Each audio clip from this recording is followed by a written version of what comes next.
Eu não vejo nenhuma quebra de rito e nenhuma ilegalidade nos atos do Alexandre de Moraes. Isso é a primeira coisa que tem que se dizer.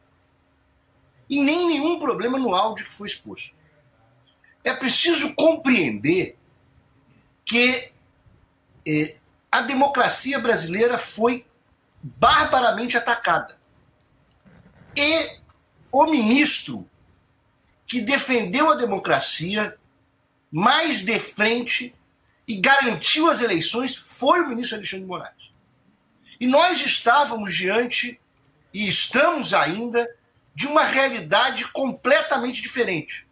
Exemplo das fake news, em tempo real, altamente rápida, e não é possível se querer que esta defesa da democracia fosse realizada nos moldes de um processo absolutamente manual, como expedição de ofícios ao Tribunal Superior Eleitoral para a resposta do tribunal. Isto iria demorar tanto que seria impossível garantir as eleições. Portanto, é absolutamente normal o ministro dar uma ordem, o seu assessor ligar para o Tribunal Superior Eleitoral. Veja, olha uma das partes divulgadas, que o ministro teria dito: olha, vocês querem que eu faça o laudo? Por quê? Porque o ministro tinha visto, segundo a própria reportagem, uma postagem de um dos indivíduos que não estava no laudo remetido. Ora, eu pergunto, se o juiz, e neste caso, o juiz Alexandre de Moraes, acumula não só a questão de julgador, mas de presidir a investigação. Eu até disse ontem, nós podemos até debater porque a questão do juiz de garantias não é aplicável ao Supremo Tribunal Federal. Eu discordo, eu acho que deveria ser em todas as instâncias. Mas o fato é que não é aplicável, segundo a jurisprudência do Supremo Tribunal Federal, e de acordo com as regras hoje vigentes, o ministro preside a investigação e está realizando o que a lei e a Constituição manda. Ponto. Se o Supremo mudar de interpretação, é outra coisa. Até acho que para frente isso seja possível. Mas o que deve fazer um juiz que preside uma investigação se um laudo chega dizendo que o cara estava desarmado e ele olha o vídeo e está claramente armado? Ele deve dizer o quê? Mandar um ofício para se retificar o laudo? Ou claramente ele disse, olha, o assessor dizia, ele está com tempo e olhou as postagens. Ora, ele estava claramente cuidando para que a prova chegasse com as condições dele tomar a decisão. Você não há aí um áudio dizendo Alexandre de Moraes pede para incluir algo que não está. Alexandre de Moraes, olha, pediu para dar um jeitinho e fazer uma interceptação telefônica que não está autorizada. Ora, não tem nada disso. Uhum. O que está se criando realmente é um escândalo sobre o nada.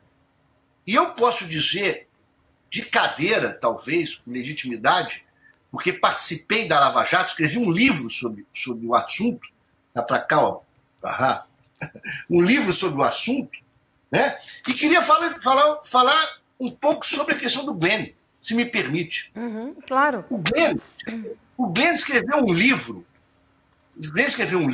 antes de vir ao Brasil, criticando o sistema americano, dizendo que nos Estados Unidos entra presidente e sai presidente, e os presidentes que assumem defendem o anterior, dizendo que o sistema americano não funcionaria por causa disso.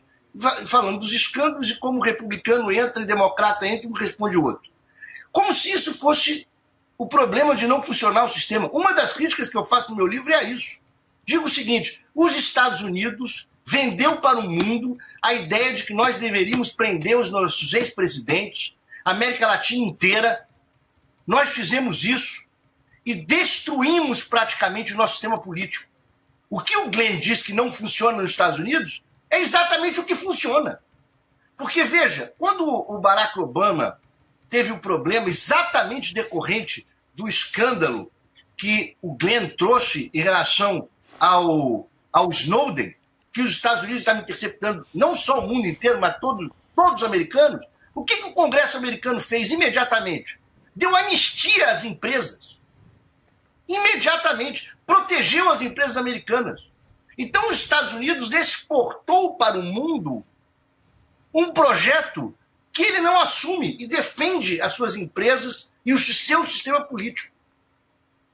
A ideia, falou muito bem, a ideia de imparcialidade é uma ideia completamente fantasiosa. Lógico que nós precisamos de juiz imparcial. Imparcial, ele nunca será como ser humano.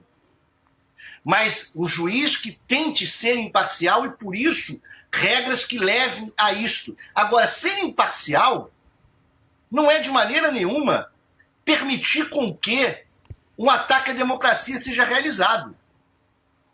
E neste ponto, a missão do Alexandre de Moraes, sendo o ministro que está presidindo essa investigação das fake news, tendo sido presidente do Tribunal Superior Eleitoral, é exatamente manter a rigidez do sistema democrático e das eleições e conseguir combater com tempo hábil uma rede de fake news, uma organização criminosa que é o maior câncer que nós temos na pós-modernidade contra a democracia. Eu digo aos meus colegas progressistas, juristas, advogados, que é preciso compreender claramente o tempo histórico que nós estamos vivendo. Respondi isso hoje, inclusive, no Grupo Prerrogativa, que na sua maioria está completamente apoiando os atos do Alexandre de Moraes. Mas aos progressistas que querem fazer críticas e querendo fazer comparações de que há um abuso, ora, querem discutir o país, um país que é o terceiro país que mais prende no mundo, negros, pobres, condenados por tráfico, querem discutir que a lei do juiz de garantia deveria ser aplicável em todas as instâncias, querem discutir sobre uma possível mudança, inclusive na forma de um ministro presidir a investigação, podemos. Mas, segundo as normas vigentes, as interpretações jurisprudenciais de hoje, o ministro Alexandre de Moraes agiu de acordo com as normas e os ritos. Ou se acha que algum ministro dá uma ordem e um dos seus assessores não vai ligar para cumprir? Ou ele não vai tomar o cuidado de como vai estar o ofício? Esse áudio está dizendo isso. Ele não tá armando a forma, ele está dizendo, olha, é preciso constar tal número, é preciso constar tal timbre, para que não haja depois uma alegação de nulidade ou etc. Não vejo problema nenhum sobre isso. Há uma comparação estapafúrdia